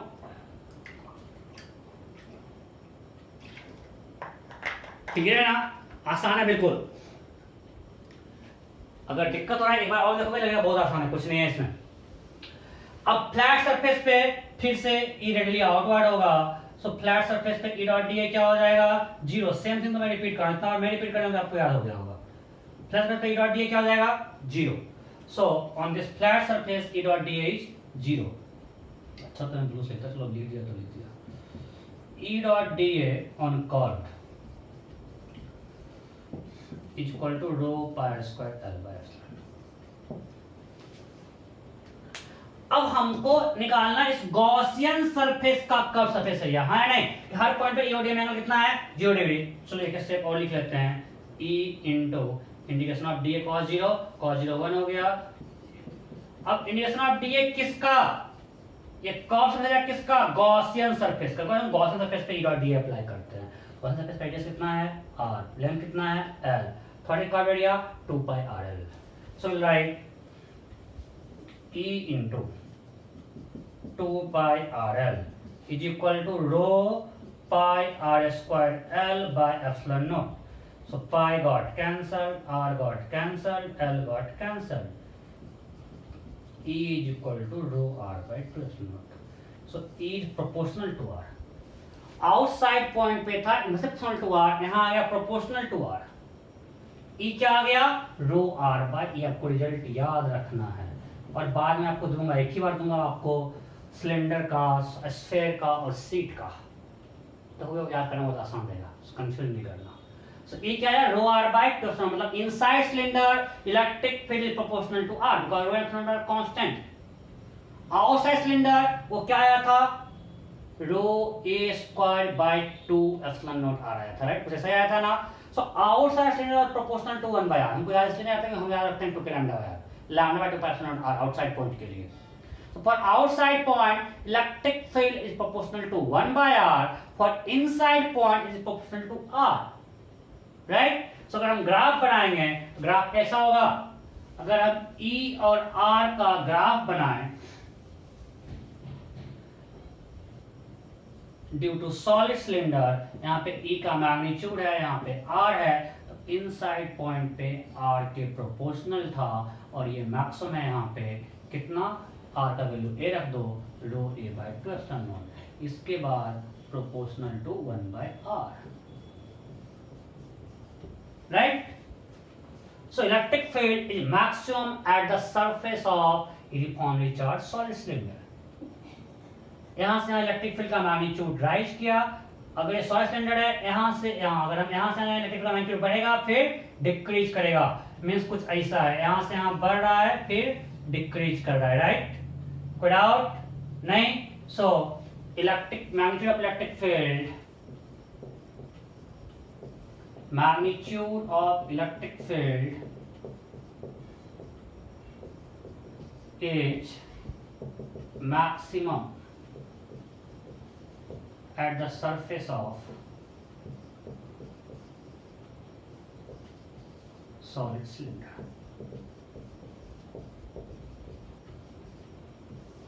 कोई दिक्कत? So magnitude of electric field maximum कहाँ है, eight the surface. So time भी हो रहा है, सो एज यूजुअल एक क्वेश्चन होमवर्क देता हूं, मैं ऑलमोस्ट टारगेट अचीव कर लिया। अगले क्लास में आपको थोड़ा सा देख करना है कैविटी कॉन्सेप्ट, बिकॉज मैं उसको यूज करूंगा, आप लोग कैविटी पहले यूज कर चुके हो, कब, मोमेंट ऑफ इनर्शिया में और सेंटर ऑफ मास में। सो अब हम लोग अगले क्लास में पढ़ेंगे अगर सिलेंडर में कैविटी होगा तो इलेक्ट्रिक फील्ड कैसे निकालेंगे, ठीक है, स्फीयर में कैविटी करेंगे। सो आपको कैविटी कॉन्सेप्ट देख के आना है, बस कैविटी ला करवाएंगे और सीट करवाएंगे, आगे निकल जाएंगे। सो ऑलमोस्ट मैं टारगेट अचीव कर लिया हूँ, टेंशन नहीं है। एक होमवर्क है, इस क्वेश्चन को मैं अगले क्लास में डिस्कस नहीं करूंगा, जो लोग मुझे भेजेंगे मैं उनको उसका सॉल्यूशन दूंगा, ठीक है। क्वेश्चन क्या है, again you have a long solid cylinder, we have a long solid cylinder,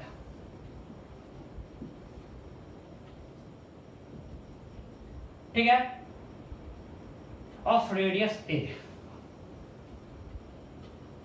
Now it is not uniform, we have non-uniformly charged, इसे हम सपोज करते हैं uniformly charged के लिए। अब मान लीजिए non-uniformly charged long solid cylinder,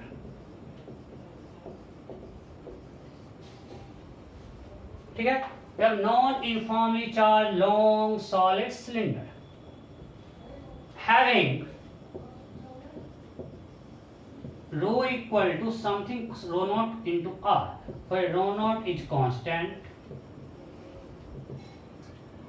rho is charge per unit volume, and r is distance of point from axis.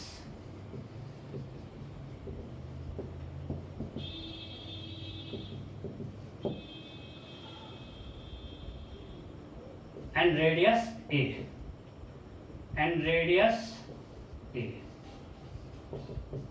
as shown in figure. So we have uniformly non-uniformly charged long solid cylinder, जिसके लिए रो क्या है, रो not r, और इसका radius a है। Now you have to find expression of electric field, find expression of electric field for r less than a and r greater than a, means inside point and outside point. Same thing जो हमने अभी किया था uniformly charge के लिए, now you have to repeat same thing for non uniformly charged solid cylinder. अब भी मैंने आपको एक चीज करवाया था, किसके लिए, यूनिफॉर्मली चार्ज सॉलिड सिलेंडर। अब हमारे पास ये non uniformly charge long solid cylinder है, इसका रो है रो नॉट आर, मतलब आर के साथ रो वैरी कर रहा है, जैसे जैसे दूर जाएंगे रो बढ़ रहा है, You have to find electric expression of electric field for a point inside the cylinder and outside the cylinder. Simple है, जो हमने आपको बताया, आप समझ गए तो आपसे बन जाएगा और बनना चाहिए। ठीक है, ओके। सो सिलिंडर वाला पार्ट मैंने कंप्लीट किया। इसमें बची कैविटी मैं उसको हड़बड़ी में नहीं करना चाहता हूँ, अच्छे से फ्रेश से नेक्स्ट क्लास में स्टार्ट करेंगे। ये इंपॉर्टेंट है, एग्जाम पूछा जाता है कैविटी वाला। ठीक है, ओके। सो आप आज का क्लास देखो हैविंग था, बहुत आसान था। एक ही चीज़ हम बहुत बार रिपीट की, इसलिए टाइम लगा। अगर जिसको भी थोड़ा दिक्कत है आराम से जाके नोट्स को फिर से पढ़ना, समझ में आ जाएगा, तो फिर मैं हूँ। ठीक है, ओके, बाय बाय।